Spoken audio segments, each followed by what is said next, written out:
Production.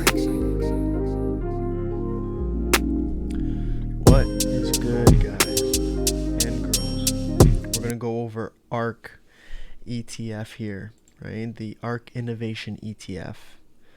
So I'm gonna point out a few things that I've kind of highlighted over the past few months, right? I've gone over the stock a few times, but I'm looking at this from a cool perspective this time, I think, right? So again, I said this before in a bunch of videos, so not to repeat myself, but right, we look at this here.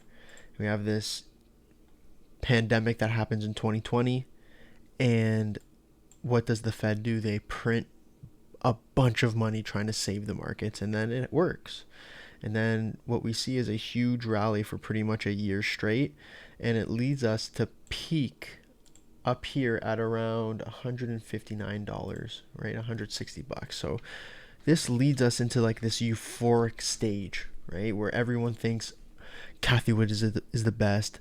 This stock's going to go to the moon. And then what happens is it causes us to have a long period of consolidation, because the people who bought down here are thinking, I just made 300%. I want to sell a bunch of this, right? So people are thinking about taking gains in these areas up here. Over the next year, what we see is a massive consolidation, distribution up in this zone, right, which is around $130 to $100, right? So 130 to 100, we're just distributing a bunch of shares, people still selling, and then we get this massive breakdown. We're now here, right? It's mid 2022. We're starting to see that right now. I think this is an area where people are mad fearful, right? Nobody wants to invest.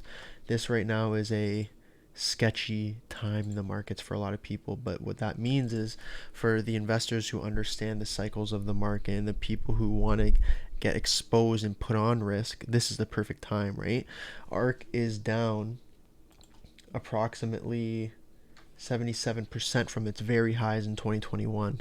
So if we're looking for any type of play right now, right, it'd be right now here in Arkk, I think, especially because right off the lows we've come back to 2018 levels, which is really interesting, right? We've hit this once, twice, three times, four times. This is the fifth time we've hit this range. It's very interesting to kind of point this out. Another thing I kind of want to highlight here is we're slowly starting to base here. So over the past month and a bit, right, I'd say since mid-May, we've been trying to base in this zone. Who knows how much longer it's going to go for, right? But what we have here is this zone here that's trying to hold us back, and I think that a key level we're trying to break up over is right around here. And when we look back, that's kind of where we've had resistance back in 2018, 2019, and then of course back in 2020, this was a level we broke below. So this is an interesting square right here, or rectangle. This period of time, I think this stock's trying to have like some sort of a move around, and I don't know how much longer it's gonna go, right? It could be something like this, maybe till the end of July, maybe to mid-July, or maybe right now we get the breakout. But look at the 8 EMA versus the 20 EMA here, right? We're starting to see on the daily time frame, the 8 EMA and the 20 EMA, they're starting to point upward, right? So like, let's just take it out of the way and look at these moving averages. Like the moving averages are starting to point upward. So what we want to see is we want to see the 8 EMA cross above the 20, and then we want to hold the 8 EMA as support, right? So this is first going to happen on the daily time frame. We could zoom in further, right? As you could see, the 4-hour time frame, we've got that cross, but because on the daily it takes a little bit more time to develop these candles, it's going to take a few more days to see that happen and to fully see if it's going to hold or not, right? So again, remember, $47, this zone here, we need to break up over it, and it's resistance right now. So we might fly up into here, get some resistance, but what we want to see is hold the daily 8 EMA.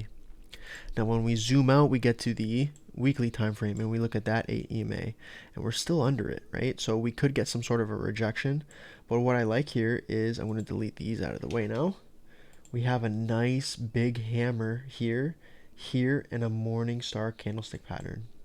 So I've gone over this in a few of my videos where, right, this wick down here in this range is showing us a large rejection of lower prices. Same with this.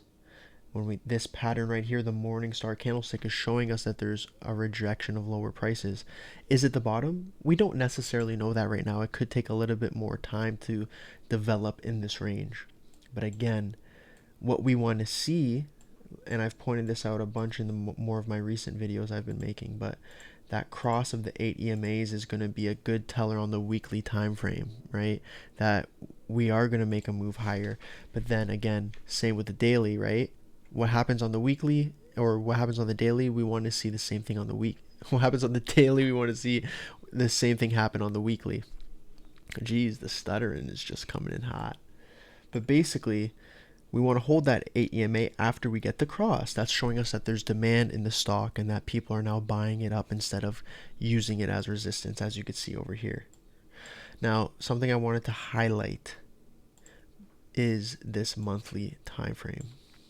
So when we look at the monthly and we kind of, right, this is a big picture kind of idea that we're looking at, right? This isn't going to be a short-term trade that's going to happen. These are monthly candlesticks. It's going to take time. But what I'm looking at here is how extended we are from the 8 EMA on the monthly time frame. And as you can see, what happens when we get too extended from the 8 EMA, there tends to be some sort of mean reversion where we come back down into that range to test it. Now, same thing happens even though we're under it. Look how far away we are from the 8 EMA. We could tend to come back up and get some sort of mean reversion, which would lead us back into this zone, this $70, $73 range from the bottom, which is 100%. It's a pretty good trade idea going on here.